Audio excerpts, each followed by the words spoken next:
with CMT on-tour headliner Hunter Hayes, who's hanging with us for a little bit today. You've been able to really design this tour, make it your own, and everywhere you look on stage, there are lyrics. Yeah. Now, where did that originate, that idea? It came from when I couldn't afford a set, when I couldn't afford anything but what we had on stage, right? I wanted a look, I wanted a thing, I wanted a sort of identity thing, something that could be mine, you know? And I just had this vision. I knew that the only thing we could really do was get away with, right? Was painting the stuff on stage. I had this sort of imagination sort of trip about like what it would be like if a writer actually wrote on the gear he was like working with, right?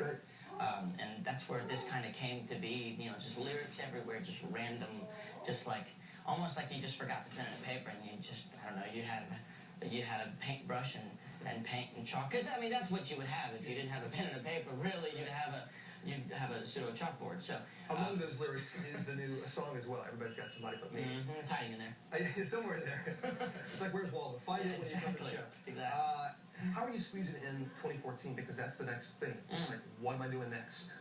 I don't even know. Songwriting? Yeah, a little bit of that. Well, I've done a lot of writing in the last 2 years. Kind of took a second after the record came out, after the debut record came out. But after that, I got back into it. I got kind of serious about like going back into that mode and just, I don't know, feeling what it was like to write again and to discover topics that I wanted to talk about and sort of find my way through those things again. Well, we can't wait to hear it. Since this is your first headlining tour, I thought it might be fun to ask you about a few first things, like first guitar. Yeah. First guitar. First guitar was well, it was a gift from Robert Duvall. Believe it or not. No way. Yeah. Really? I know. How did that happen?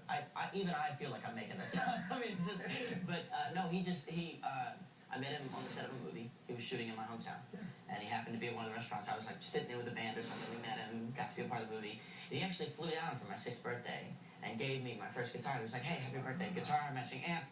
You know, He saw something in you. Make a huge movie. Yeah, well, I guess I don't know. It was a great gift though. Good idea. First brush with fame besides Robert Duvall was when I was 4. I was hanging out with Hank Whitman Jr. I laughed at it because it's so ridiculous. It's like I wish I knew who he was when I was 4 or 5. We all saw that video. Because I know you have. We don't need to talk about that. We'd like to see it again. We have that. That's okay. That's all right. Pictures on the fridge when your friends come over. It's like, you don't need to see that. You know. No, I mean, it is kind of cool to talk about and to think about that I was, you know, that I met him and I got to be on stage with him and it's just it's nutty. It's crazy. Man, you're so talented. Really, thanks for the time. Thanks for letting us come to Atlanta and hanging out with CMT. Thank you for coming to Atlanta. Yeah, it's really fun. And a great tour. Make sure you check out Hunter at CMT.com. You can find out where he's playing in a city near you. And thanks again, man. You're going to show us around in just a few minutes here. We're going to actually take a little tour of the Fox Theater with you and get on the bus as well. Yeah, right? We're not done yet. All right. We're not present. Be sure to stick around. Hot 12. We'll be right back.